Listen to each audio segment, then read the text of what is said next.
Alors, bonjour, bienvenue à Sur la route avec Marianne Hogan.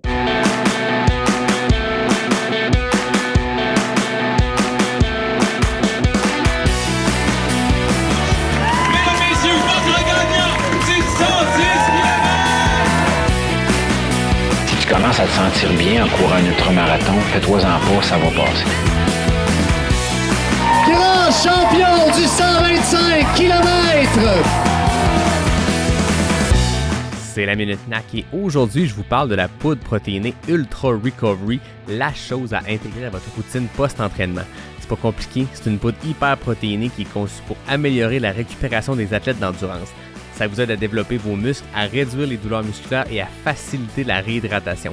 Avec 24 g de protéines complètes, 525 mg d'électrolytes et 4 g de BCAA par portion, il y a tout là-dedans pour vous aider à vous reconstruire, à faire le plein d'énergie puis à vous réhydrater après un gros training. Question de rebondir encore plus fort le lendemain. C'est simple, tu mélanges une scoop de poudre avec 400 ml d'eau et bang, le tour est joué, tu bois ça 30 minutes maximum après ton effort. Mais si vous voulez pimper un peu la recette, moi je vous conseille de remplacer une partie de l'eau par du lait de soya ou autre lait végétal, puis de couler un espresso là-dedans, que ce soit avec la saveur chocolat ou vanille de la poudre protéinée Ultra Recovery, ça goûte le ciel puis ça te remet sur pied pour attaquer le reste de la journée. Pour l'essayer, ça se passe sur le nac.com, tu remplis ton panier, puis avant de payer, tu utilises le code promo pas sorti du bois, PASSORTIDUBOIS et bang, 15% de rabais sur ta commande. Bon épisode tout le monde. Ouais, ben, on n'est pas sorti du bois, hein? Bonjour tout le monde, bienvenue à cet épisode numéro 168 de Pas sorti du bois. Un retour après une pause. Puis Marianne, j'ai remarqué que chaque fois que je prends une petite pause de quelques semaines du podcast, je reprends avec un épisode avec toi, fait que ça devient une tradition. Marianne Hogan pour la 15e fois, re-bienvenue à Pas sorti du bois. Ben, salut, ça fait plaisir de te parler, là. Je commence à me demander qu'est-ce qui se passait. On t'a laissé le temps de revenir, tu étais un peu partout Ouais, cet été, on pourra y revenir, mais là c'est le fun parce qu'on repart ça. Puis là, ceux qui avaient l'oreille attentive ont entendu en introduction que ce n'était pas Marianne Hogan, bienvenue à En route vers Western State. On a changé le nom parce que c'est une série qu'on veut continuer, je pense. En tout cas, j'ai compris que toi, tu voulais le continuer, puis moi aussi, puis qu'on a du fun à se ben parler une oui. fois de temps en temps comme ça. Mais le En route vers Western State perdait un peu de sa logique dans le sens où l'année passée, ben, tu y retournais comme crew, fait que c'était logique qu'on l'appelle encore comme ça après ta blessure. Là, bon, je suis sûr que Western State va revenir sur ton chemin, sur ta route à un moment donné, mais comme à chaque fois qu'on se parle, t'es toujours une place différente dans le monde, j'ai l'impression. Je trouve que le sur la route avec Marianne Hogan prend tout son sens. Là, on t'attrape, t'es où dans le monde? Ben écoute, présentement, je suis au Québec, mais demain, je prends un départ là, pour une nouvelle aventure. Je suis sûre qu'on en parlera, mais en ce moment, je suis de Québec. Bon, ben, de Québec sur la route, mais avant de partir. Fait que bref, bienvenue tout le monde à Sur la route avec Marianne Hogan, partie 13 ou 14. Il va falloir que je vérifie mes notes. Je suis vraiment content de te parler. On se parle entre les épisodes dans la vie, mais ça fait quasiment 6 mois qu'on n'a pas fait d'épisode ensemble. Il s'en Ouais. est passé beaucoup, beaucoup de choses depuis l'épisode 152. Comme je te disais avant qu'on enregistre, il a fallu que je retourne l'écouter. J'ai pas l'habitude de me connecter sur Spotify et d'écouter Pas sorti du bois. Mais là, je l'ai fait pour une des premières fois probablement parce que je voulais être sûr que c'est qu'on avait dit, puis revenons là-dessus. Ben, comme je disais, il s'en est passé beaucoup. Mais avant toute chose, Marianne, qu'est-ce que tu bois? Ben, je t'avouerai qu'il est un peu plus tard dans la soirée, puis j'ai déjà fini ma bière, mais j'ai partagé mes nouvelles passions bières ces temps-ci. C'est les Ben, smoothies. allons-y. Les bières smoothies, j'ai bu la gâtée pourrie de la voie lactée, je crois, ou La voix maltée? maltais. Maltée. Ouais, Ouais, ouais, de exact. Québec en plus. Ouais, ouais, je les adore, là, les smoothies, là. Dès qu'il y a une bière smoothie, je l'achète. Fait que la nouvelle passion smoothie. Ouais, La dernière fois, tu nous parlais des eaux pétillantes houblonnées. Là, on y va ouais, smoothie. Fait que tu nous fais découvrir des choses, c'est cool. ouais. Moi, de mon côté, je suis allé avec Noctem, toujours partenaire du podcast. Ça s'appelle la Carlos le Chacal. C'est une gauze Chamango. Une excellente gauze que j'apprends à découvrir. On dirait que chaque fois que j'ai présenté une gauze de Noctem ou des autres partenaires avant, j'étais comme, ah, c'est pas mon genre de bière, mais celle-là est bonne. Puis à force d'en goûter plein qui sont pas mon genre de bière, mais qui sont bonnes, je suis devenu fan de gauze. Cheers à ta bière que tu as pris tantôt. Cheers à nos Cheers, auditeurs désolée. qui sont peut-être en train de courir le matin ou le soir, mais cheers de bière. Oh, c'est une belle couleur. Quand même, hein? Ça vaut la peine Ouais, d'écouter l'épisode en vidéo sur en YouTube pour live. voir la couleur de la bière. Euh, À l'épisode 152, tu nous racontais, on s'était parlé avec le Speed Project que tu avais fait en Californie avec Alexandra Côté-Deux. Mhm. L'épisode suivant, 152, on avait parlé de ton marathon de Boston, puis de ton diagnostic de fracture du pubis, du bassin, qui t'a mis sur le côté pendant quelques temps. On t'a suivi parce que dans toute ta transparence, tu as partagé un peu ce développement-là, mais je pense que ça va être intéressant de retourner là, puis de revenir jusqu'à aujourd'hui. Euh, L'épisode avait fait vraiment beaucoup, beaucoup de vagues positives. Je sais pas de ton côté, mais je sais que du mien, les gens, je pense que chaque fois que tu es venu au podcast, c'est un moment marquant pour les auditeurs, mais euh, malheureusement, cet épisode-là était triste ou plus dans le négatif parce que tu racontais quelque chose de difficile, mais ça l'a touché les gens, puis la façon dont tu le racontais, puis la façon qu'on voyait déjà que tu étais en train de rebondir de ça, c'était beau, mais euh, parle-nous de ce moment-là. À quel moment tu as vu un peu de lumière au bout du tunnel? On était en mai à ce moment-là. Ouais. Ouais, c'est drôle parce que j'y repense à ce moment-là aujourd'hui, puis ça me semble très lointain. Mais ça fait moins de 6 mois là, à ce stade-ci. Mais ça me semble très lointain, puis très différent en fait de ma réalité aujourd'hui. Puis je pense que c'est une très bonne leçon pour moi, là, dans le sens que je pense que des fois on vit des choses qu'on pense qui sont vraiment la fin du monde, puis qu'on pense que c'est un, un, un un énorme problème, puis en réalité, je veux dire, c'était juste une petite fraction de segments dans ma vie là, que j'ai vite passé au travers, en fait. Ceci étant dit, c'est sûr qu'il y a eu des moments qui ont suivi ces mai, juin, juillet où je pouvais pas courir, je pouvais pas faire grand-chose. C'est sûr qu'il y a eu des moments où je me tournais un peu les pouces à me demander qu'est-ce que je pouvais faire à chaque journée pour aller chercher un peu ma joie de vivre, là, parce que moi, l'entraînement, la course, le partage d'un entraînement avec des gens, c'est vraiment qu'est-ce qui m'anime.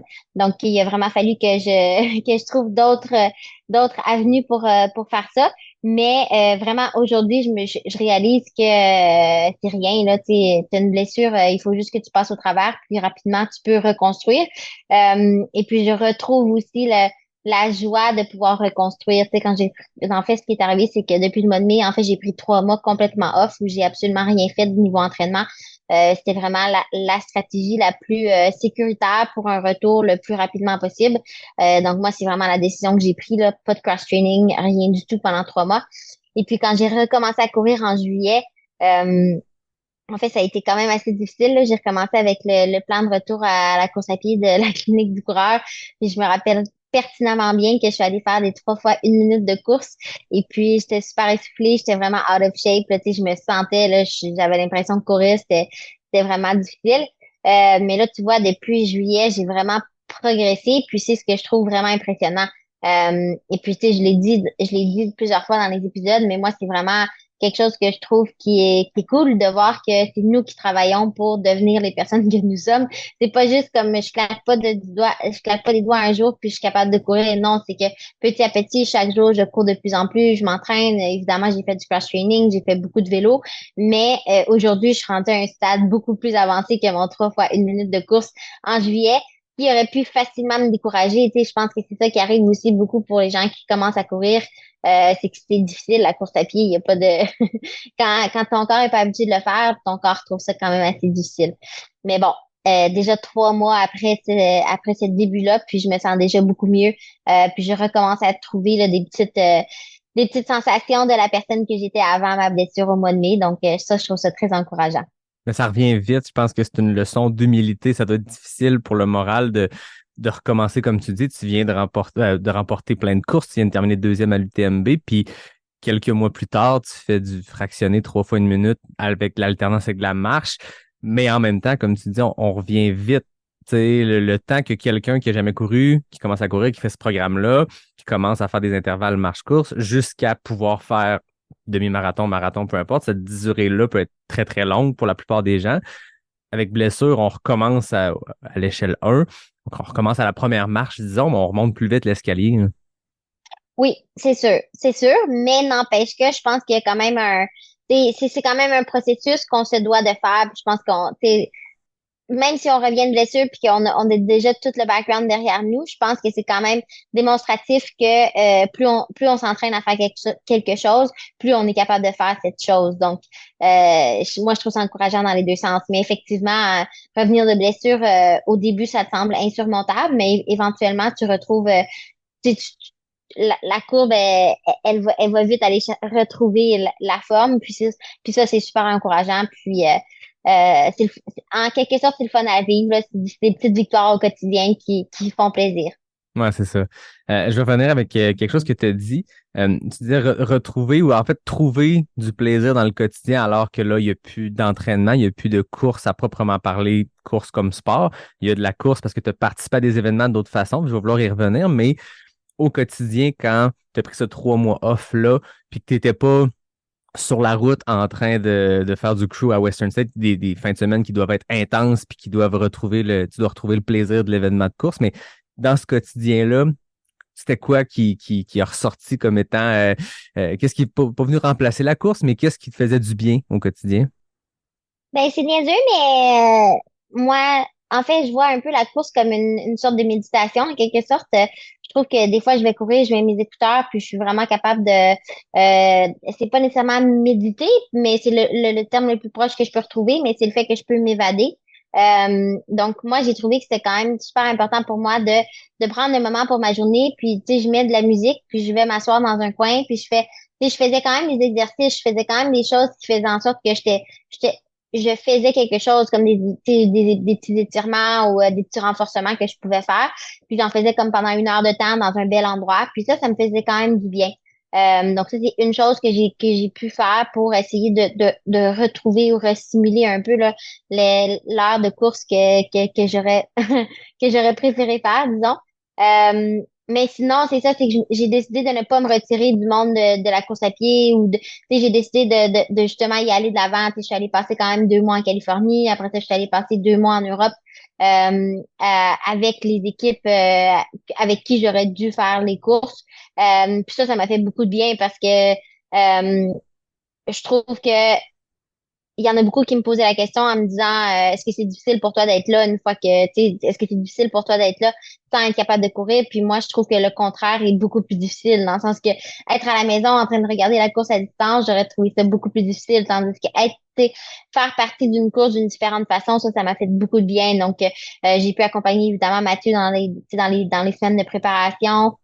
Ça, c'était vraiment cool. Et puis après ça, quand je suis allée en Europe, préparation pour l'UTMB, ben, j'ai refait un peu la même chose. Je me suis jumelée là, aux équipes qui se préparaient. Puis ça m'a fait beaucoup de bien d'absorber un peu leur préparation. Et puis autant que j'ai pu, j'ai passé du temps avec ma famille. Là, ça, je pense que ça aussi, ça m'a beaucoup aidé, ça m'a beaucoup recentré. Euh, je pense que quand on s'entraîne pour l'ultra, ça requiert quand même beaucoup de notre temps. Et puis, on réalise pas, en fait, à quel point on a beaucoup de temps quand on s'entraîne pas. Et puis, c'était important pour moi de bien l'utiliser, de pas juste ruminer chaque journée. Tu sais, une fois que j'étais capable d'accepter le fait que j'étais blessée, ben, j'ai essayé de trouver des façons de maximiser chacune de mes journées pour faire autre chose qui sont importantes pour moi. Ben oui, puis on t'a vu continuer justement à être impliqué. Tu le disais, à Western State. On t'a vu au QMT à Québec. On t'a vu à l'UTHC aussi. Tu as couru la course des enfants. Puis ben, l'UTMB aussi. Tu as même été commentatrice de nuit sur le live. Donc, on a pu t'entendre aussi sur le live. C'est super intéressant de te voir là. Puis, c'est d'autant plus intéressant d'avoir un commentateur, une commentatrice qui a vécu la course l'année d'avant. Donc, c'est très frais en tête. Puis, il n'y a rien de mieux qu'une athlète qui l'a fait l'an dernier pour pouvoir raconter un peu ou expliquer ou mettre en contexte ce qu'on peut voir à l'écran. Donc, c'était bien intéressant. Tu dis, la course à pied est restée dans ma vie, puis tu as décidé de continuer de le faire. Tu as continué aussi de partager ton processus. Puis, tu sais, ça, c'est extrêmement intéressant pour les gens qui te suivent parce que on a pu voir par où tu es passé pour là. On a pu voir des petites bribes, en tout cas, de ces choses-là. Y a-t-il des moments entre mai puis là, le retour vraiment plus complet à la course où ça a été difficile de le faire, que ce soit continuer à partager du contenu, à créer du contenu, que ce soit être dans un événement ou que ce soit côtoyer, jaser de course. Y a-t-il un moment là-dedans que ça a été plus difficile? Oui, c'est sûr. Je trouvais ça plus difficile justement de partager des choses dans le sens que, tu sais, quand je suis habituée d'aller courir sur le sommet des beaux montagnes ou partager des beaux week-ends avec des gens, je trouve que c'est super facile de partager du contenu dans le sens que ça vient de soi, tandis que, tu sais, mon heure de méditation, quoi qu'elle me faisait beaucoup de bien, là, mes exercices et tout, aller à la salle de gym, des choses comme ça, c'est pas aussi facile à partager. Mais j'ai quand même trouvé important de continuer à partager parce que, en fait, je trouve qu'on parle pas assez des blessures et on parle vraiment pas assez des fractures de stress. Je l'ai mentionné au dernier épisode, si je me rappelle bien, mais je trouve Ouais. vraiment que c'est un sujet qui est beaucoup plus tabou. Puis, pourtant, les meilleurs coureurs au monde en avaient tous en même temps que moi, ce qui était très intéressant. Mais tu sais, Adam Peterman, Kylian, il y en a eu une, François et Dan, il y a eu aussi, tu sais, on était tous un peu dans le même bateau en même temps. Donc, j'ai trouvé important de partager ces étapes-là, mais c'est difficile, en fait, de partager ça c'est juste la réalité des réseaux sociaux. C'est difficile de partager un peu ce qu'on vit. Euh, et puis, j'ai trouvé difficile aussi, comme, en fait, je trouve ça difficile. Pendant le 3 mois, la période, le moment que j'ai trouvé vraiment le plus difficile, c'est de voir à quel point tu perds la forme, en quelque Hmm. sorte, euh, sans vraiment pouvoir faire quelque chose pour combattre ça. C'est pas comme, tu sais, je pense qu'il y a une différence entre perdre la forme et, et tu sais que ce que tu sais que les ajustements que tu fais en sorte que tu perds la forme. Mais moi, en fait, c'était tout le contraire. C'est que ce que je devais faire, c'était perdre la forme. Et puis, Ouais. c'est quand même difficile de te laisser faire ça. Mais je regrette pas du tout. Je pense que ça a fait en sorte que j'ai pu quand même rebondir beaucoup plus rapidement que ce qui aurait pu m'arriver. Je vais te poser la Donc, même question, mais je vais la tourner plus humoristique. Mais dans toute cette période-là, tu as fait plein d'événements comme crew, comme membre de l'équipe Salomon. À quel moment les jambes t'ont démangé le plus? Y a-t-il un moment, une course où, tu sais, je suppose que toutes les jambes te démangeaient à chaque fois, puis tu te disais, si j'étais en forme, je suis en train de courir, mais quel moment dans ces 6 mois-là, ça t'a le plus démangé? Tu te dis, et que je voudrais être sur cette start list-là, ou et que je voudrais être sur tel événement ou à tel endroit? C'est drôle parce que c'est même pas sur une course que ça m'a fait ça, c'est vraiment les aventures. J'ai passé beaucoup de temps avec Camille ben Camille surtout quand j'étais en Europe. Et puis Camille aussi a été blessée, puis elle s'est remise à la course à pied, mais elle s'est remise plus rapidement que moi. Et puis moi, je me suis un peu promis à moi-même que je voulais plus sauter d'étape, là. Mhm. C'était un peu important pour moi de ne pas sauter d'étape. Et puis, il y a eu des moments durant le mois de l'UTMB où là, je recommençais à trouver la forme, je recommençais à trouver la capacité de courir. Donc là, ça devenait concret que je pouvais aller courir. Mais là, je devais me retenir parce que je devais pas justement sauter d'étape. Et puis, quand Camille et François me proposaient d'aller faire des belles sorties, puis d'aller, tu sais, le jour du TMB, eux, ils ont couru jusqu'au Chapieux, ils sont revenus. Donc, quand même, une grosse sortie qui était trop grosse pour où est-ce que tu sais, j'aurais pu être à ce jour-là. Ça, j'ai trouvé ça difficile de dire non, moi je peux pas, en fait, Ouais. je suis pas rendue là. Donc c'est pas tant, tu sais, l'UTMB, la Western States, j'avais fait mon deuil, tu sais, c'était clair pour moi que je pouvais pas y participer. Mais quand c'est devenu plus facile pour moi de participer, là, dire non aux sorties entre amis, j'ai trouvé ça un peu plus difficile. Mais je dois quand même avouer que j'ai été très bonne à ce côté-là. J'ai pas sauté d'étape, puis jusqu'à présent, en tout cas. Et puis, je pense que je vais pouvoir justement dire oui la prochaine fois qu'on m'offre une sortie qui m'intéresse beaucoup. Là, on revient à un moment où tu vas pouvoir accepter. Ouais, exact. Ce qui Euh, est toujours la forme dans laquelle je veux être. oui, c'est ça, exactement. Tu parlais des fractures de stress, à quel point on n'en parle pas assez, puis c'est de quoi que tu avais mentionné la dernière fois, c'est de quoi que tu as répété ici. Qu'est-ce qu'il y a à dire après un 6 mois où tu l'as vécu, tu as eu le diagnostic, tu as finalement eu un feu vert de recommencer à bouger au bout d'un 3 mois d'immobilité, disons. Euh, Qu'est-ce que tu as appris de plus en tant qu'athlète, mais en tant que coach aussi? Euh, Ce que j'ai appris le plus pour moi de ce processus-là, c'est vraiment l'importance pour moi personnellement de, de, de ne pas trop en faire. Puis pour moi, ne pas trop en faire, c'est d'équilibrer ma semaine d'entraînement avec un autre sport. Parce que pour moi, si vraiment je pouvais, j'irais courir à longueur de journée, à longueur de fin de semaine, sans limite, etc. Euh, mais physiquement, je pense que mon corps a démontré à maintes reprises qu'il ne suit pas nécessairement les ambitions de mon enthousiasme ou de mon Mhm. cerveau. Donc, moi, j'ai beaucoup appris à justement faire confiance au fait que ben, le cross-training, c'est une belle option. Donc, moi, dans mon cas, je me suis tournée beaucoup vers le vélo, mais c'est sûr que pour chacun, ça peut être différent.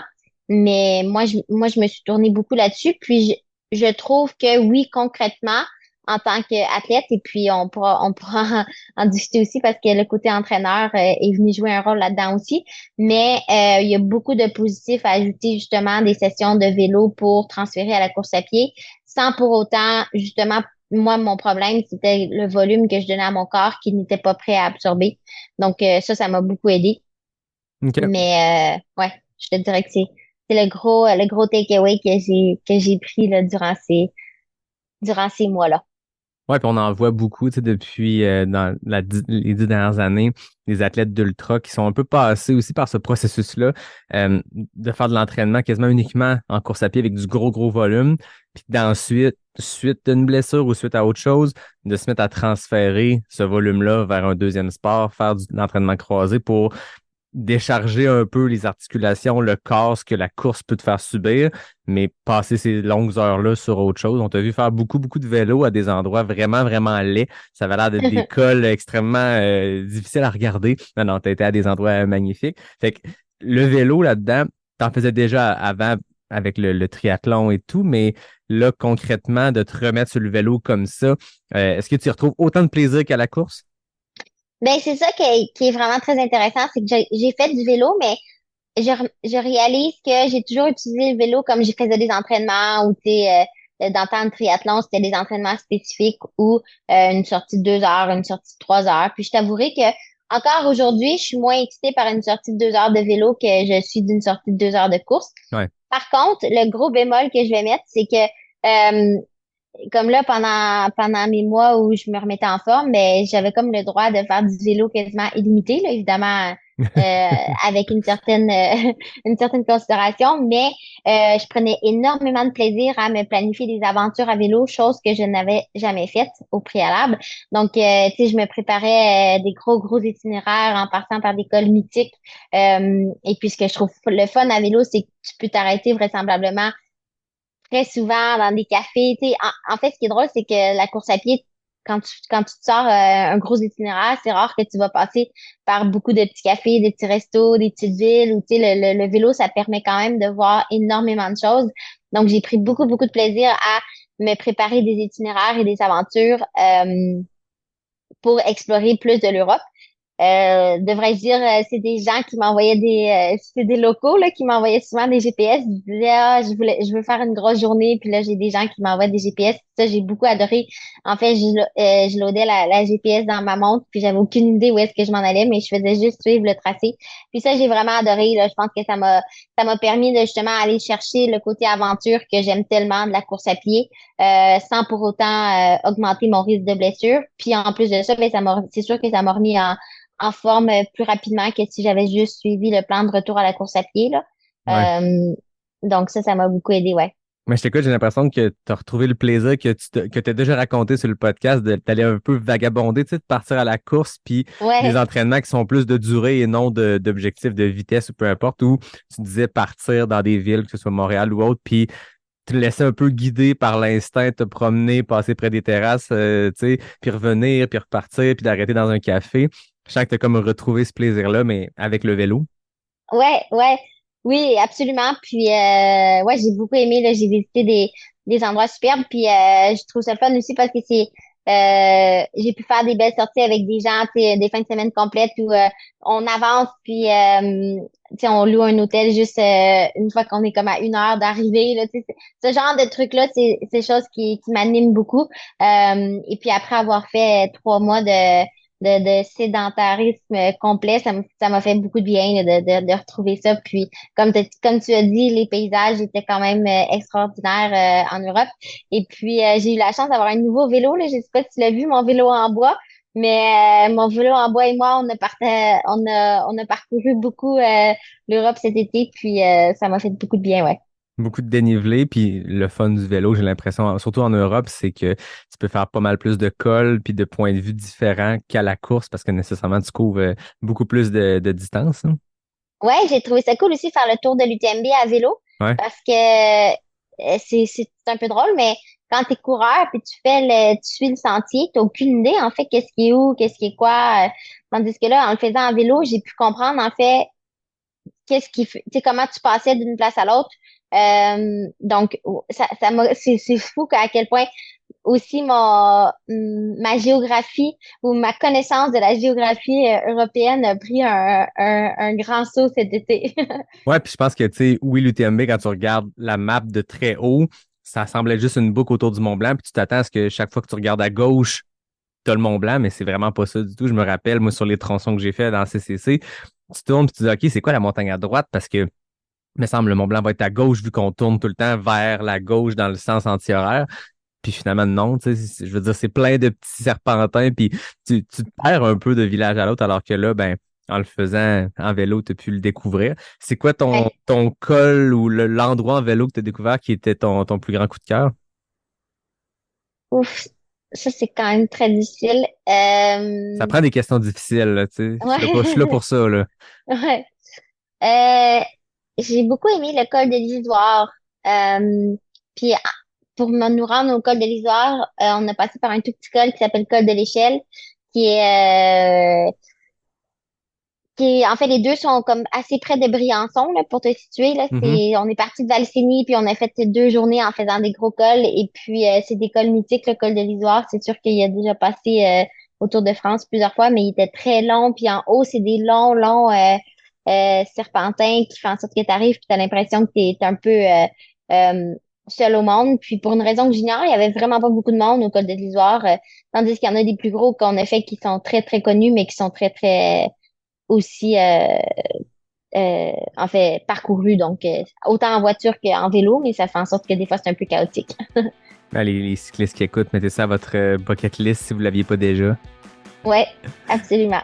Avant qu'on poursuive, on va prendre une mini pause pour un message à un partenaire, puis on s'en reparle de l'autre côté. C'est la Minute de la Coach avec Natacha Gagné, une nouvelle initiative que vous allez entendre dans les prochains mois.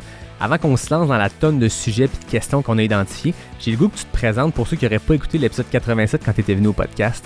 Ben avant tout, là, Yannick, je suis une coureuse de trail passionnée. Ça fait plusieurs années que je visite les sentiers du Québec et plus encore, je tripe sur la course en trail. J'ai accompagné plusieurs centaines, voire des milliers de coureurs au cours des presque 20 dernières années parce que je pratique depuis 1999.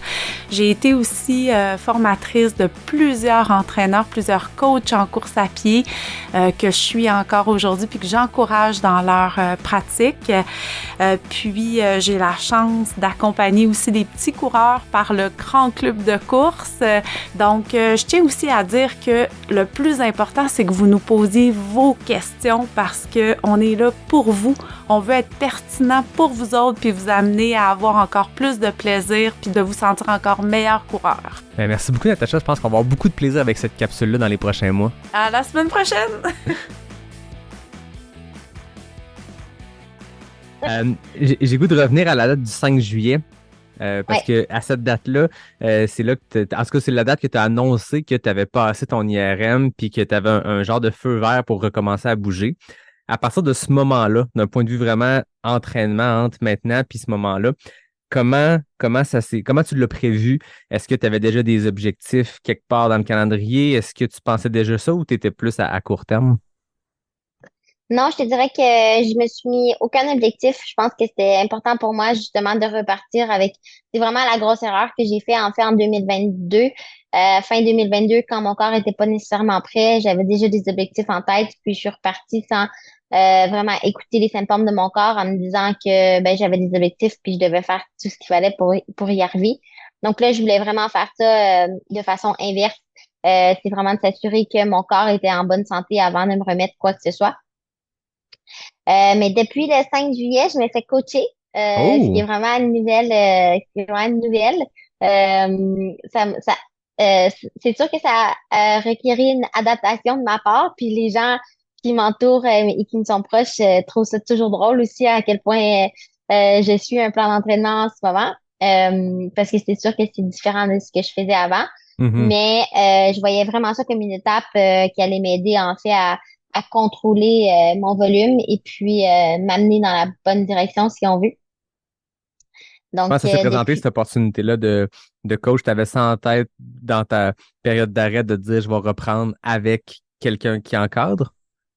Ben, en fait, durant ma période d'arrêt, c'est sûr que j'ai passé beaucoup de temps à me demander en fait, quand j'ai été aussi affectée par la nouvelle au mois de mai, j'ai vraiment pris du temps pour penser à pourquoi est-ce que je suis autant affectée, parce que les choses m'affectent pas autant habituellement. Je suis capable de habituellement tourner la page quand même assez rapidement, mais là, j'étais vraiment très affectée, là, très profondément par ma fracture de stress. Et puis, je me suis posé la question, euh, oui, tu sais, le côté liberté totale d'entraînement m'amène beaucoup de bonheur, mais si je suis pas capable de le contrôler ou de contrôler mon enthousiasme, puis je suis pas capable de courir, mais ça m'amène vraiment pas de bonheur. Et puis, j'ai voulu en fait avoir quelqu'un qui puisse m'aider justement à prendre des meilleures décisions, puis à centrer mon entraînement en fait, centrer mon entraînement en quelque sorte, puis s'assurer que justement j'en fasse pas trop. OK. Donc, je me fais coacher par Greg Vollet, Mhm. qui était préalablement le team manager de l'équipe Salomon, avec qui j'ai travaillé depuis des années. Et puis, avec qui j'ai une super belle relation, qui connaît autant mes forces que mes faiblesses. Connais ton enthousiasme. Il connaît mon enthousiasme. En fait, puis j'apprécie beaucoup sa façon directe de communiquer certaines choses. On avait eu beaucoup de grosses conversations clés par rapport à mon entraînement dans le passé. Et puis, une grosse conversation que nous avions eue était en avril avant que je parte au Portugal. Et puis, il m'avait dit à ce moment-là, Marianne, tu devrais pas courir autant, tu devrais faire plus de vélo. Et puis, il me l'avait dit comme de passage. Et puis, évidemment, j'ai pas écouté les conseils. Et puis, je suis allée au camp d'entraînement. Puis, j'ai couru le plus de kilométrage que j'ai couru, je pense, probablement de ma vie, là, ou une de, tu sais, des très, très grosses semaines. Et donc, quand je suis revenue de tout ça, j'ai recontacté Greg, puis j'ai dit, écoute, Greg, je t'ai pas écouté nécessairement ton dernier conseil, mais je suis prête à aller de l'avant, puis à t'écouter. Euh, et puis, je pense que ça m'a beaucoup aidé parce que, en fait, ce que Greg a fait ou ce qu'il continue de faire, c'est que il me donne, tu sais, il me donne un doigt en sachant que je vais prendre un bras. Donc, il a été très bon dans mon retour à la course à pied. Tu sais, je pense que tout, tu sais, quand je lui ai dit que mon IRM était clair le 5 juillet, que je pouvais recommencer à courir, il m'a tout de suite freiné puis il a dit, écoute, Marianne, je vais pas te faire de peine, mais ton été, ce sera pas un été de course, ça va être un été de vélo. Oui, t'as le go, mais on t'y recommence pas tout de suite. Donc, il était très, très bon à me freiner. Autant dans mon rehab, en fait, le 3 mois, là, il m'a freiné énormément. Moi, j'aurais voulu faire beaucoup plus que ça, beaucoup plus de vélo, beaucoup plus, tu sais, me garder la forme en quelque sorte, mais lui, il disait non, non, non. Donc, quand j'ai recommencé le 5 juillet, c'est ça, c'est que j'ai recommencé un peu le processus de retour à la course à pied avec la clinique du coureur, mais tout ce que je faisais en termes d'entraînement, là, parce que je peux pas vraiment dire qu'un 3 fois 1 minute, c'était c'est de la grosse entraînement, c'est que c'était à vélo. Donc, OK. c'est là que j'ai commencé à réintégrer le vélo. Et puis, ben, petit à petit, quand même, les évolutions de la clinique du coureur m'a permis de recommencer à courir un peu plus. Mais les entraînements, je les faisais à vélo, le volume, je les faisais à vélo. Puis c'est comme ça que je suis vraiment retournée un peu là, chercher la forme. Et puis petit à petit, ben, éventuellement, ben, j'en suis venue à courir des 30 minutes. Et puis éventuellement, je suis passée à des heures de course. Et puis donc, j'ai vraiment pas sauté d'étape. Et puis j'ai fait beaucoup plus de vélo que prévu. Et puis, je suis contente d'avoir fait ça, puis d'avoir démontré la patience que je n'avais pas eu l'année précédente. Ben, là, tu parles d'entraînement croisé tantôt. Tu parles aussi d'une passion. J'ai l'impression que tu t'es découvert pour le vélo, en tout cas pour ce type d'entraînement-là, de longue journée à vélo. Donc, je comprends que dans le futur, même s'il y a une reprise totale et complète de la course, tu vas maintenir cet entraînement-là croisé avec du vélo? Oui, parce que en fait, moi, mes problèmes, ils découlent toujours de ma jambe cassée, là, ma jambe droite qui a été opérée. Si je cours trop, en fait, mon corps, la façon qu'il a été opéré, c'est pas, il va être correct jusqu'à un certain point. Puis dès que je dépasse un certain point, mais je compense vraiment beaucoup. Et puis c'est là que je crée des problèmes à d'autres endroits. Donc, je pense juste qu'il faut que j'accepte cette situation-là, puis il faut que je m'entraîne en conséquence. Donc, le vélo, je pense, va continuer de demeurer quand même assez important dans mon entraînement. Ceci étant dit, tu sais, l'hiver, ça peut être du ski, ça peut être autre chose, mais le vélo, je pense que oui. Et puis, mais on verra. Je suis pas non plus fermée à l'idée de réintégrer que la course à pied. Mais c'est drôle parce que j'écoutais il y a quelques jours le podcast, c'est Jim Wamsley, il en a fait plusieurs depuis sa victoire à l'UTMB, mais il en a fait un où il raconte vraiment en détail cette année et demie-là qui est allé passer en France, puis l'animateur le questionne beaucoup sur au-delà de déménager en France pour t'imprégner de la France des Alpes, c'était quoi les impacts, qu'est-ce qui a changé? Parce que, bon, il est devenu le premier Américain, le premier homme américain à remporter l'UTMB, puis il a vraiment voulu émuler ce que les coureurs français qui ont eu du succès à l'UTMB, dont François Den, ont fait. Qu'est-ce qu'ils font comme entraînement qui est différent? Puis Jim Wamsley, c'est quelqu'un qui était connu comme quelqu'un qui fait énormément de volume, qui faisait pas ou peu d'entraînement croisé, puis en déménageant en France, dans le Beaufortin, en déménageant dans les montagnes, c'est ce qu'il a raconté, c'est que l'hiver, il faisait une sortie par semaine de course, puis le reste, il le passait sur les skis à apprendre un peu le skimo puis à découvrir ce sport-là. Puis c'est ce qu'il disait, c'est quand il est arrivé en avril pour sa première course, 100 000 à Istria, qu'il a remporté, il y avait très, très peu de volume comparé aux années précédentes où il arrivait sur ses premières courses de l'année, des fois en janvier à février, Black Canyon, des courses qui sont tôt dans la saison. Donc, il y avait un immense build-up. Donc, il n'y avait aucune pause de course entre l'UTMB ou la Réunion, peu importe quelle course il faisait à l'automne, puis ses premiers objectifs qui étaient tôt dans l'année. Il dit en France, il n'y en a pas de course avant avril, fait que j'ai pas à m'entraîner autant en course. Puis il expliquait vraiment que c'est cette transition-là vers le skimo qui a donné une chance peut-être d'arriver plus frais avec des jambes moins hypothéquées parce qu'il n'arrivait pas avec, je dis n'importe quoi, 5000 kilomètres avant l'UTMB, là.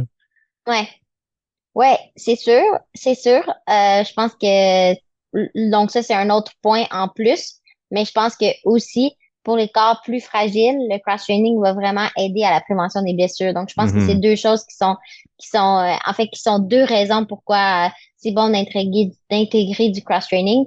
Puis en fait moi je le faisais bien à l'hiver déjà, mais je le faisais pas assez à l'été, je trouve. J'intégrais pas assez. Mais chacun est différent, puis c'est là que c'est important de s'écouter, d'avoir les bonnes personnes aussi pour s'aider. Euh, mais je pense que ça peut être intéressant de garder un cross-training même l'été quand on a un corps plus fragile. Puis moi, je dois arriver à l'évidence que j'ai un corps un peu plus fragile, mais c'est aussi à prendre en compte, c'est aussi à comparer du volume que je faisais, là. Ouais. C'est juste que c'était trop pour moi. Fait que là, on est mi-fin octobre, disons, je sais pas, bon, disons mi-octobre. À ce stade-ci, après avoir repris la course tranquillement en juillet, après avoir recommencé à faire, là, tu le disais, des 30 minutes, des heures, là, en ce moment, tu te sens à quel point, d'un point de vue physiquement, d'un point de vue course? Ben, c'est sûr que je me sens pas comme j'étais pour l'UTMB 2022, mais je me sens quand même bien pour 3 mois là, retour à entraînement. Faut savoir que moi, je suis quelqu'un qui perd la forme quand même très rapidement puis qui prend plus de temps à la retrouver. Donc, je me sens quand même à l'aise avec les 3 mois avec lesquels j'ai pu travailler. Euh, et puis, je trouve que je vois les bénéfices du vélo sur ma course, surtout en montée. Je me sens pas mal plus forte en fait en montée. La montée en courant, c'est Mhm. pas quelque chose c'est quelque chose que je trouvais plus difficile. Donc ça, je trouve ça intéressant.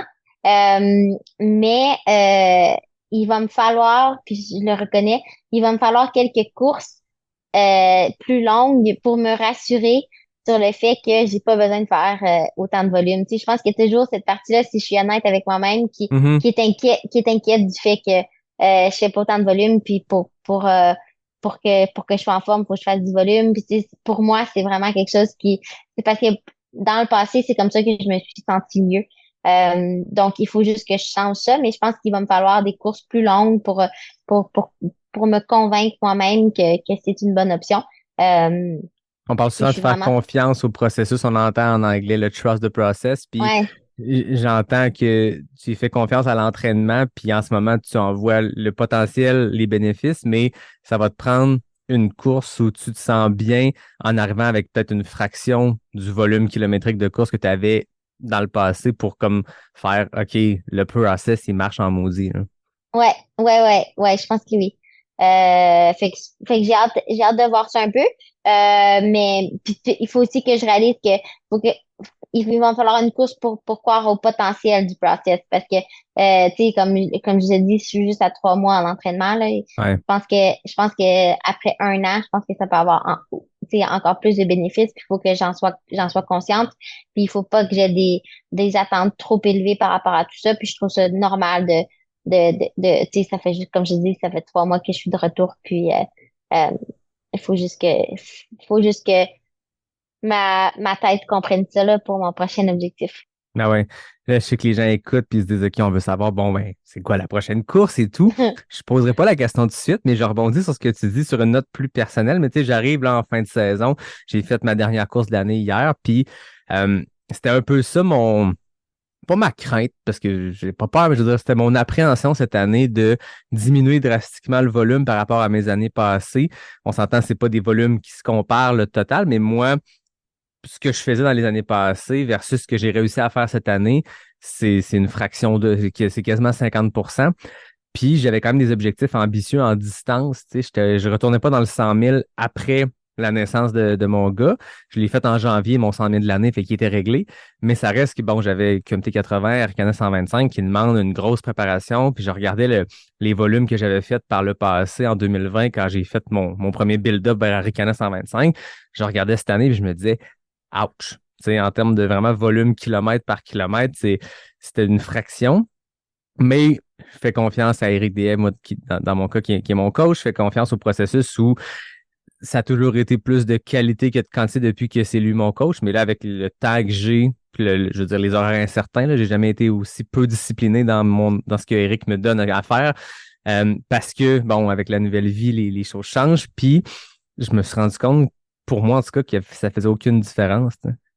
Dans le sens où je me sentais aussi près, puis les objectifs que je m'étais donnés ont été à la hauteur de ce que je pensais, même si j'avais mes référents avant, même si j'avais mes splits d'Arigana 125 d'il y a 3 ans.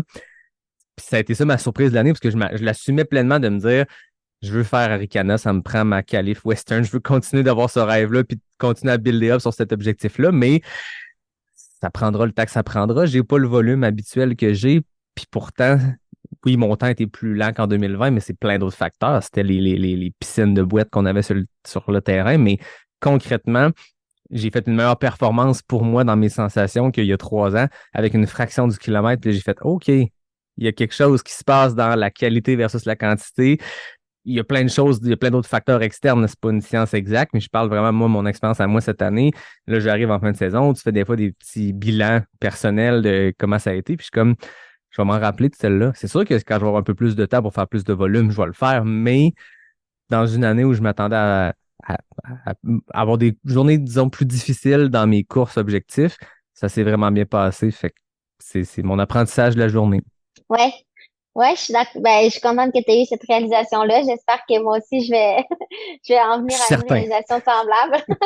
Mais, tu sais, je trouve que ça parle aussi de l'appréhension que nous avons tous par rapport à justement, tu sais, l'entraînement qu'on fait. Puis on est habitué de s'entraîner d'une façon, on pense que c'est la meilleure façon, mais potentiellement qu'il y a une meilleure façon de s'entraîner. Puis il faut juste justement, tu sais, évaluer tout ça, puis regarder qu'est-ce qu'on peut faire. Puis je pense que c'est de là que vient les bénéfices d'avoir un entraîneur. C'est de justement avoir quelqu'un qui t'amène à faire des choses différentes que tu as fait dans le passé, même si tu hésites à les faire au début. Je pense que ça peut être intéressant de voir c'est quoi les résultats, de croire aussi en quelqu'un, si on parle de trust the process, mais aussi croire en la personne qui te donne le Ouais. processus que tu suis. Puis je pense que ça peut faire du bien aussi. Donc, effectivement, je pense que pour tout le monde, ça peut être une bonne leçon. Et puis moi aussi, j'essaie de croire en l'idée de qualité versus quantité.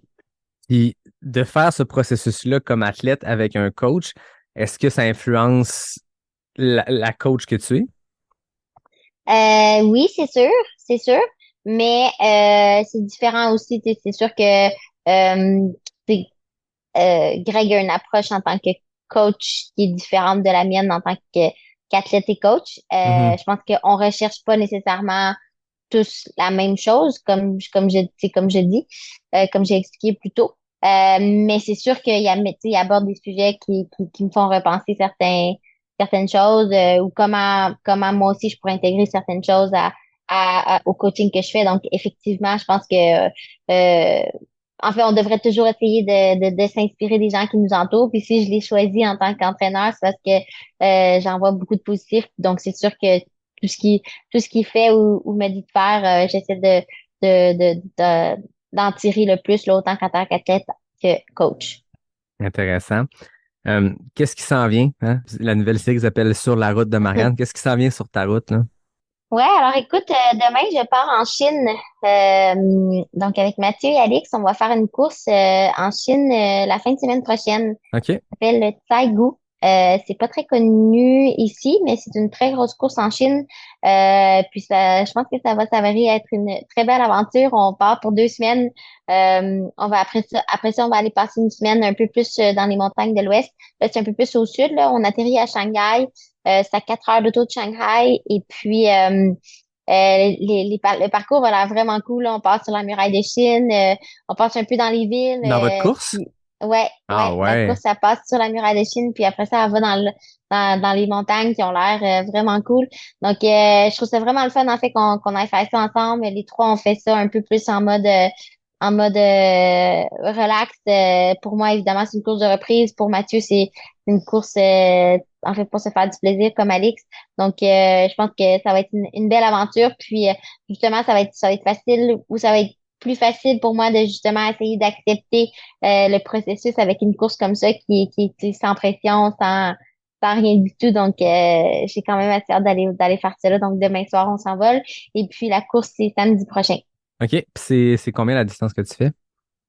Un 85 km. OK. Ouais. Puis c'est-tu bien montagneux? Y a-tu beaucoup de dénivelé? Ouais, c'est à peu près 5000. C'est comme 4800. Donc, c'est comme un dénivelé similaire à l'UTMB en termes Ouais, c'est ça, de en ratio. ratio. OK. Ouais, C'est ouais, intéressant. On va suivre ouais. ça. Puis, donc là, tu dis 2 semaines en Chine. Après ça, vous allez continuer dans les montagnes de l'ouest de la Chine. Ouais, ouais. OK. En fait, la finale de la Golden Trail Series que Greg justement organise, et elle va être justement dans les montagnes. Je vais même pas être tentée de dire le nom de la ville, là, mais c'est un peu plus dans l'ouest, donc on va prendre OK. un avion puis aller là-bas. C'est lui qui nous a recommandé que c'était vraiment un bel endroit là pour aller courir. Donc on va aller faire un peu de repérage là, pour la Golden Trail Series qui sera l'année prochaine. Ça va être la finale. Elle va être en Chine en fait. OK. La finale qu'on vient d'avoir en Italie aujourd'hui Ouais. même, celle de l'an prochain là-bas. OK. Ouais, ouais. Euh, Fait que, euh, il nous a suggéré d'aller voir ça. Puis, ça aussi, ça va être cool, là. Ça va être le fun d'aller voir ben, un nouveau coin de pays, puis d'explorer les paysages. Là. Apparemment que c'est magnifique. T'es jamais allé en Chine? Oui, je suis allée. En fait, c'est drôle. J'ai fait un été d'études en Chine. Ah, c'est vrai? Ouais, en 2011, 2012 peut-être. Je sais OK. pas trop. Fait que c'est un Ouais, je suis retour en allée. Chine, dans le fond. Un retour en Chine, ouais. Ben, il va falloir que je travaille un peu mon mandarin, mais j'avais beaucoup aimé. C'est très différent de façon culturelle, la nourriture, évidemment. Et puis, je trouve ça vraiment intéressant de se retrouver dans un endroit comme ça où en fait, c'est difficile de même juste parler avec des gens là, dans certains endroits. Ouais. Donc, ouais, ça Dépaysement devrait être total. assez intéressant. Dépaysement total, ouais. Puis, ben là, tu me l'as dit avant l'épisode, mais qu'est-ce qui suit après? Ouais, donc une autre course qui va là, je pense que celle-ci elle va être un peu plus à prendre au sérieux, disons. Mais je retourne à Cape Town. Donc je me cherchais quand même une course pour avoir un bon niveau de compétition d'ici la fin de l'année. Je trouvais que, ben, en fait, j'avais beaucoup adoré Cape Town avec des amis là, localement. Donc, je trouvais que c'était cool d'y aller. Thibaut va aussi faire la course. Donc, c'est une bonne motivation d'aller en gang. On va peut-être aussi avoir d'autres membres de l'équipe Salomon qui vont y aller. Donc, ça va être cool d'y aller en équipe. Donc, je vais aller faire le 100 km à Cape Town à la fin du mois de novembre. OK. Donc, je vais rester plus dans ce coin-là du monde. Je vais retourner, en fait, probablement passer une semaine aux Deux Alpes avec Mathieu et Alex. Puis après ça, je vais aller à Cape Town un peu d'avance pour aller me préparer pour le 100 km. Intéressant. Tu l'avais fait en 2000. C'est juste après Arikana, 2021? Ouais, 2021, ouais. OK. Fait que c'est le Donc, fun de déjà un revenir petit sur temps. une course, oui, plus compétitive, peut-être que celle en Chine, comme tu le disais, mais de revenir un peu en terrain connu. Oui, ils ont changé de parcours beaucoup, mais c'est quand même du terrain semi-connu. Puis c'est cool, là, il y a déjà Rootcraft qui est annoncé sur le 100 km. Donc, je sais pas en fait c'est qui les autres, mais juste là, ça va être de la bonne compétition. Donc, ça devrait être le fun, je suis contente. Comme je te dis, je pense que là, ça va être encore un autre moment pour moi d'évaluer comment se passe l'entraînement. Mais je suis réaliste aussi là, par rapport au fait que ça va être quand même, ça va avoir été une année difficile. Puis, le simple fait de me retrouver sur la ligne de départ, c'est une victoire pour moi, puis je vais la Vraiment. savourer, là. Donc, je suis contente de pouvoir aller faire ça, là. C'était définitivement pas prévu, là, en juillet, quand j'ai recommencé à courir, que j'allais m'aligner sur des lignes de départ en 2023. Donc, c'est sûr que ces deux courses-là vont être des victoires pour moi, puis je vais les prendre comme ça. Ouais, c'est ça, juste de se rendre sur la ligne de départ. Puis ça devrait toujours être comme ça en général aussi pour les gens qui écoutent. Tu sais, on parle souvent des taux de finisher puis d'être finisher, mais des fois, c'est comme plus, t'as fait un entraînement, t'as fait un build-up, t'es passé par des montagnes russes d'émotions pour te rendre à cet événement-là, qui était ton objectif, qui était la chose que tu avais en tête. T'es sur la ligne de départ. Après ça, une journée peut se passer n'importe quoi, puis toute ta préparation, puis toute la motivation ne doit pas juste se compter sur une journée parce que c'est un sport qui, mais je pense que c'est un sport qui est crève-cœur pour ça, parce qu'on en voit à tous les niveaux des gens qui n'ont pas une journée comme ils voulaient, puis c'est pas parce que le processus n'a pas bien été, c'est pas parce que l'entraînement, tous les mois d'effort, on servait à rien. Des fois, c'est juste un sport tellement difficile et long que ça se passe pas comme on veut. Mais de se rendre sur la ligne de départ, c'est ça la vraie victoire. Puis dans ton cas, tu sais, quand tu parles de mai où tu as eu ce diagnostic-là, de juillet où tu as un feu vert, où en juillet tu faisais des 3 minutes de course, puis là aujourd'hui de pouvoir t'aligner puis de te dire, je suis assez confiante de mon entraînement puis de ma reprise pour pouvoir potentiellement terminer une course de 85 km, de 100 km, c'est immense, hein? Oui, oui, c'est très immense. C'est à ne pas prendre à la légère. Mais encore une fois, je, c'est super important pour moi de partager l'expérience en disant que, tu sais, quand on vit quelque chose qui est extrêmement difficile dans le moment, on trouve que c'est vraiment la fin du monde. Mais comme tu vois, là, en l'espace de 6 mois, j'ai quand même fait un 180. Là, tu sais, Ouais. je suis revenue au moins à un niveau que je suis capable de m'inscrire sur la course. Et puis ça, je trouve ça ultra motivant. Puis je trouve que c'est représentatif que des fois, on devrait pas focuser sur... En fait, quand on se creuse un trou, là, on devrait juste arrêter de creuser puis d'en ressortir parce que on s'en va nulle part dans notre trou, là, tu sais. Donc, Ouais. je pense que pour moi, ça a été une grosse leçon pour ça, là, l'année 2023. Puis, je suis encore plus reconnaissante de pouvoir aller de l'avant avec ces deux courses-là. C'est long 6 mois, mais c'est court quand tu y penses. Tu sais. Ah, c'est Je suis sûr que extrêmement c'était court, long ouais. de l'intérieur, mais là, tu es rendu mi-octobre, tu regardes par en arrière. C'est quand même fou le progrès, là. Oui, oui, c'est exactement ça. C'est exactement ça que je trouve. En fait, c'est que oui, il y a eu des moments où tu sais, je l'ai partagé au mois de mai que j'ai trouvé ça extrêmement difficile. Puis il y a eu des moments, encore une fois, en mai-juin, où tu sais, j'étais comme ah, tu sais, c'est tellement. Mais très rapidement, on oublie là, mon cerveau. En tout cas, moi, mon cerveau, je sais pas pourquoi il fonctionne comme ça, mais il tasse toujours le négatif, là, puis il oublie en fait que c'est arrivé. Mais tu sais, quand je fais le retour j'aime ça des fois regarder les photos que je prends, puis je fais un retour, puis je me dis ouais, c'est vrai que ces journées-là, c'était pas jojo comme on dit.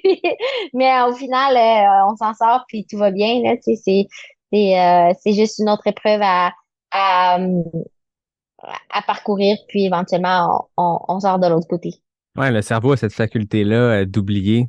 le négatif, puis c'est parfait. Le même processus quand tu bûches, puis t'as mal, puis tu dis, je ferai plus jamais ça, ce sport-là de débile, dans un de tes entraînements, dans une course difficile.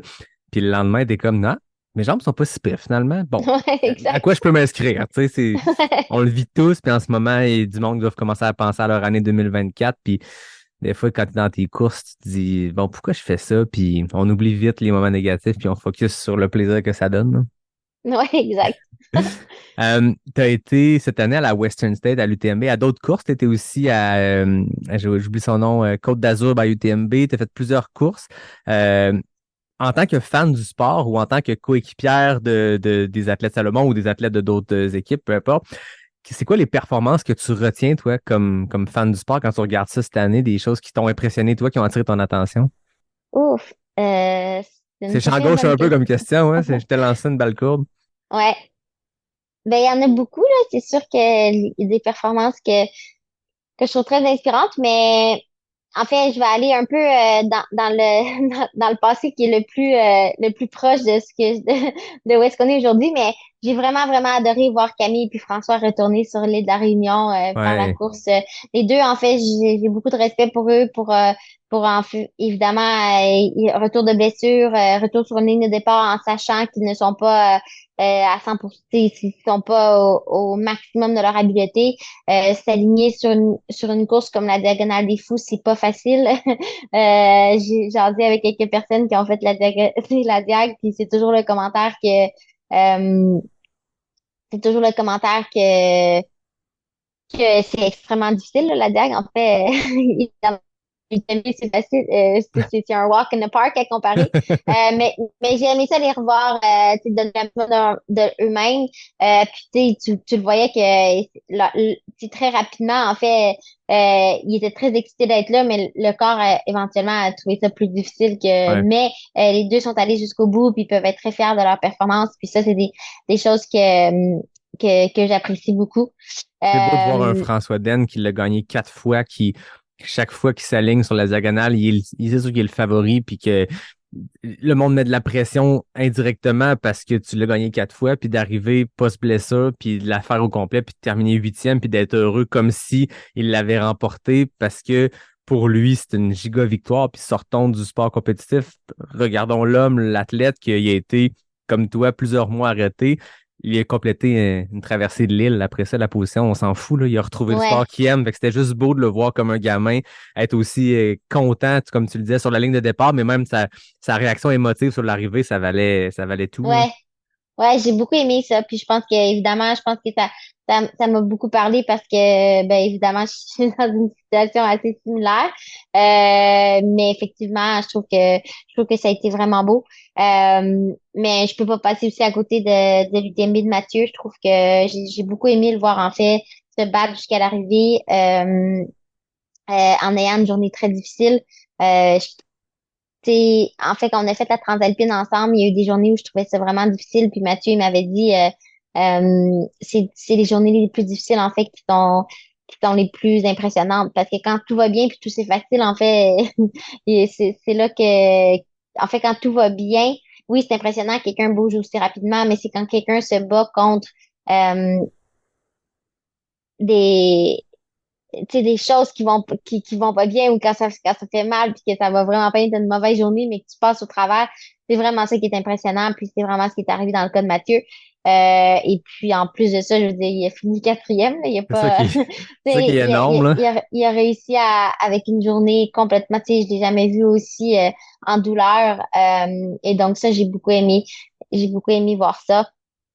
Je pourrais continuer beaucoup là, mais Mais même dans la même euh, veine, tu sais, on revient toujours à Courtney parce qu'elle a eu une saison qui est historique, mais Western Hard Rock, c'était beau la voir, mais avec Courtney, quand ça va bien, je veux pas dire que ça a l'air facile, on le sait, les efforts derrière ça, mais elle a une façon de rendre ça ultra facile de par son sourire, de par sa personnalité, de par sa foulée quand elle arrive à la fin de la Hard Rock, puis ça a l'air d'être quand même smooth comme foulée, puis de la voir se ouais, battre contre elle-même les dernières heures de l'UTMB, puis de voir la deuxième se rapprocher, puis là, la caméra était fixée, on s'entend juste sur Courtney parce que les premiers hommes étaient arrivés, fait que toutes les caméras étaient ouais, sur elle, puis c'était beau ou souffrant de la voir souffrir autant, mais de se battre, de se battre, de se battre, puis elle s'est rendue jusqu'à la fin, puis elle l'a remporté, mais c'est ça, on dirait que ça vaut encore plus quand tu vois tout l'effort, puis là, elle a bien beau être Miss Sourire, puis être tout le temps positive, là, on voyait que ça faisait mal, puis là, on voyait qu'elle Ouais. serrait les dents, puis c'est une leçon pour n'importe qui, qu'on soit Courtney de Walter ou peu importe quel athlète qui veut s'aligner sur n'importe quelle course, de voir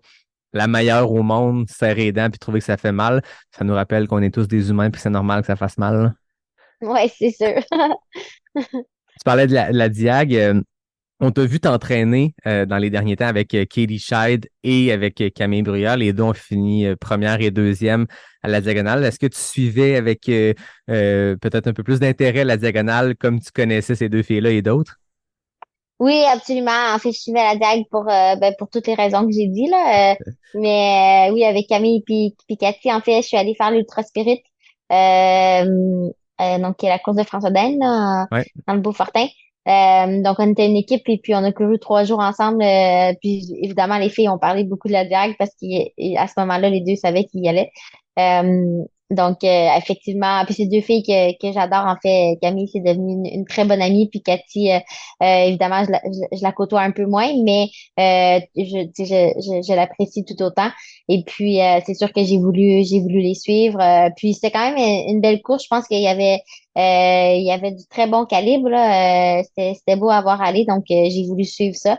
Et puis, comme je te mentionne, j'étais très excitée de voir François puis Camille sur la ligne de départ. Puis, je suis contente qu'ils sont passés au travers de cet ultra. J'ai une question très importante pour toi à propos de Katie parce que elle et moi, on a un deal. Puis ta OK? question va orienter ce deal-là. Comment va son français? Son français va très bien. Franchement, c'est drôle parce qu'avec Camille, ben, entre elles vont se parler en anglais. Puis quand moi, je rentre dans le mix, ça va être, c'est pas elle-mêle. Mais quand Camille et moi, on se parle, c'est le français. Puis Cathy, elle comprend tout, là. Elle comprend vraiment tout. Il n'y a pas de problème. Puis elle est capable d'en parler. Il n'y a pas de problème, là. Je suis sûre qu'elle pourrait venir sur un podcast. Mais c'est ça le deal. Mais je pense que tu sais, les années aussi vont aider, là. Je pense qu'il faut juste qu'elle commence à en parler plus. Mais tu vois, avec nous, elle le parlait quand même un peu. Puis son français est très bon, là. Il n'y a pas de. Je Parfait. pense qu'elle a fait une entrevue d'ailleurs en français récemment. Parce que Euh, on a j'ai vu parlé, ça elle et passer. moi, je pense que c'était après la Western, on s'échangeait, puis ben, pour ceux qui comprennent pas le sous-entendu qu'on dit pas, c'est que Kelly est une Américaine qui vient du Maine, mais qui est avec un athlète français qui s'appelle Germain Grangier, qui est terminé deuxième sur la diagonale. Donc, Kelly vit en France, côtoie la langue française. Puis le deal qu'on a, c'est qu'elle veut venir au podcast, qu'après que je l'ai invité, on a jasé, mais elle veut que son français soit à point. Donc, bon, ça sera une entrevue franglaise à venir, mais pas de pression pour Katie, mais à un Pas de moment pression. donné, down the road, hein, pour parler français, ça va arriver. Donc, faut Ouais, quand son français sera au niveau qu'elle est à l'aise. ouais. Mm. Si on parle des courses impressionnantes, moi j'ai adoré voir Katie aussi finir deuxième sur l'OCC. Ça, j'ai trouvé ça vraiment cool. Parce que souvent on a ben, je vais pas dire on, mais souvent il y a des gens qui disent que tu sais, les coureurs d'ultra sont pas aussi rapides, mais Katie, je pense qu'elle a prouvé que sur un OCC, elle compétitionne avec les meilleurs de cette discipline qui est quand même très différente d'un 100 mètres, là, on va s'entendre. Donc, Complètement différent, mais ça, j'ai adoré. Puis, ouais. Donc, je la suggère évidemment comme invitée à ton podcast. mais son année depuis l'UTMB, ben, avant ça aussi, mais depuis l'UTMB l'an passé qu'elle a remporté. Puis ensuite, ce qui a suivi, je veux dire, la course au Costa Rica, le Coastal Challenge. Ensuite, la Western State, c'est sûr qu'on ne parle que de Courtney qui l'a remporté, record du parcours, blablabla, on l'a dit 1000 fois, mais Katie, en arrière, termine deuxième dans le meilleur chrono de l'histoire, Ouais, ouais. autre que celui de Courtney cette journée-là. Fait que c'est sûr que ça fait un peu d'ombre, mais c'est immense ce qu'elle a fait. Ensuite, comme tu dis, l'OCC, c'est fou de passer à du 100 000 roulant en Californie vers un build-up, vers un 100 000 technique qui est brutal en Ouais. diagonale. Puis entre-temps, En faire le passant par 55 l'OCC. km, probablement le plus compétitif, en tout cas en termes de profondeur de plateau au monde, puis de performer aussi bien, c'est très impressionnant. Ouais. Mm. Marianne, c'était un grand plaisir de te retrouver au podcast. Ça faisait, c'était long overdue parce que c'est une série que moi j'aime beaucoup, qu'on a depuis quasiment 3 ans. En fait, on entre en 2024 dans la 3e année de cette série-là.